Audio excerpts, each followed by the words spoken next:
Hello,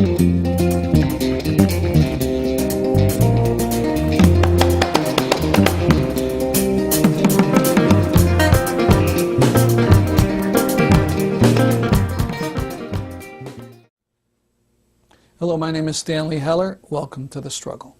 The Struggle is shown on 20 cable stations from Vermont to New York City and 24/7 on the internet at thestruggle.org.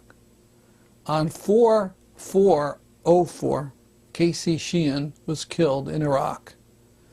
His mother, Cindy Sheehan, in August of 2005, went to Crawford, Texas, to the ranch of President George Bush to ask him what was the noble cause for which her son sacrificed his life. The president refused to meet with her, so Sheehan camped out near his ranch and was eventually joined by hundreds of others. She became an active peace activist and was dubbed the Peace Mom by the media. Her latest book is called Myth America, 10 Greatest Myths of the Robber Class and the Case for Revolution. She spoke in New York City in June about the book, and we're going to present parts of her talk today, focusing on the myths, including one that I find hard to take. We begin with Richard Corey, who played a song in honor of Cindy Sheehan's son, Casey. Out in the cold world and far away from home, somebody's boy is wandering alone. There's none to guide him and keep his footsteps right. Somebody's boy is homeless tonight. Bring back my boy, my wandering boy, far, far away, wherever he may be.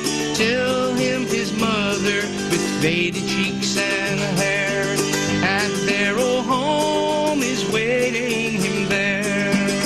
Out in the hallway there stands a vacant chair. Empty the shoes my darling used to wear. Empty the cradle, the one that's loved so well. I miss him, there's none can tell. Bring back my boy, my wandering boy, far, far away, wherever he may be. Tell him his mother with faded cheeks and hair at their old home is waiting him there. Well, I remember the parting words he said. We'll meet again where no sad tears are shed. There'll be no goodbyes in that bright land so fair. When done with life, I'll meet you up there. Bring back my boy.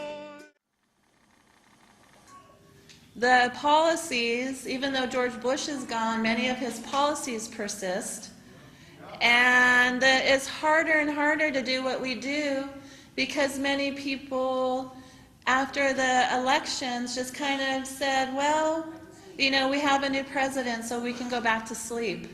And that's dangerous, and I think that's one of the most dangerous things about an Obama presidency, is that many people think they misplace their hope.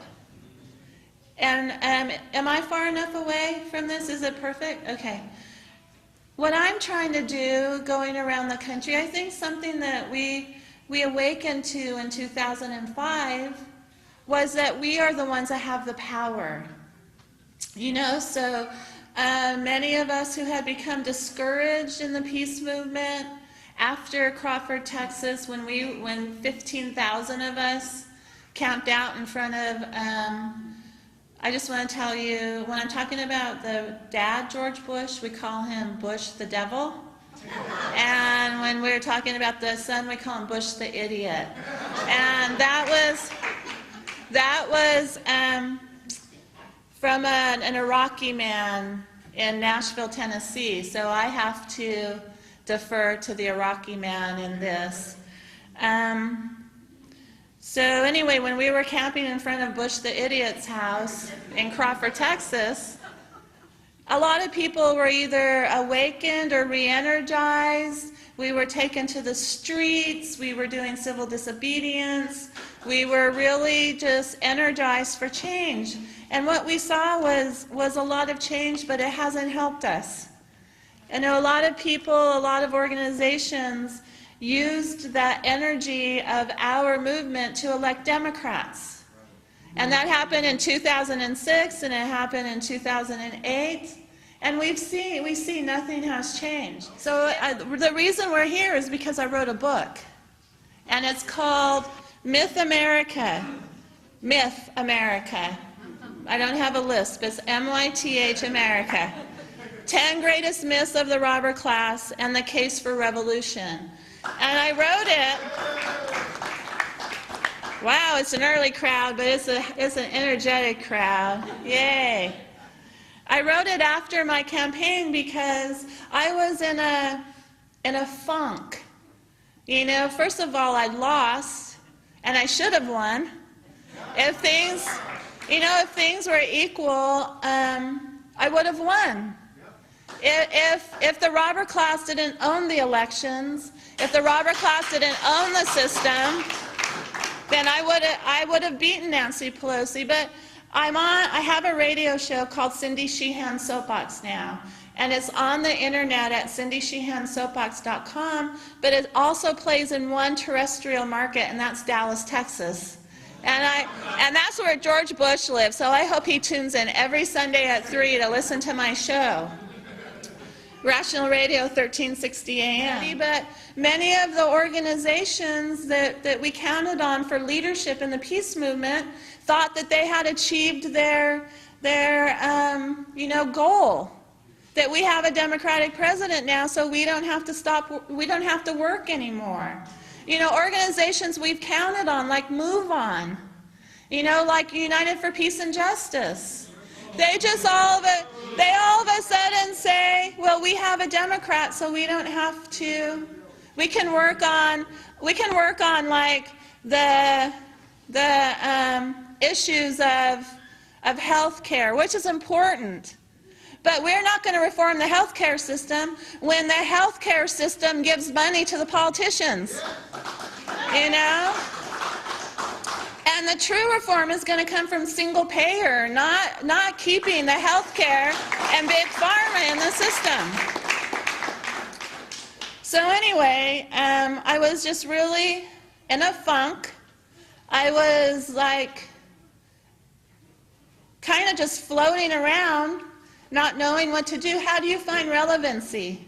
How do you find relevancy? How do we find relevancy in a post-Bush, current Obama paradigm in this country, where, you know, people are misplacing their hope, where the hope has always been here. It's always been within us. It's like Dorothy and clicking her heels. She always had the power. And we've always had the power too, but the system wants to tell us we're powerless. And that's what keeps us chained to the system. It's thinking that the system is somehow going to help us because we're just us. You know, we can't do anything good because we're not robber class politicians. You know, we're not in the system, so we're not the change agents. And when you're saying, I'm going to misplace or place all my hope in one person, then that's saying that you don't have any agency, that you don't have any power. And that's one of the biggest robber class myths, that one person can't make a difference. And I'm just a regular person. You know, I spent a good 20 years of my life in my van. You know, for driving my kids back and forth to school, driving my kids to baseball, softball, Girl Scouts, Boy Scouts, band, whatever. You know, I didn't know much about politics, but I knew every word to every Disney song, you know? And then you think, when you do start thinking about the problems, you just think, oh God, they're so big. They're so big, what can one person do? And that's what they want us to think, that we don't have power. But I think I've proven that one person does have power. One truly ordinary person can make a difference.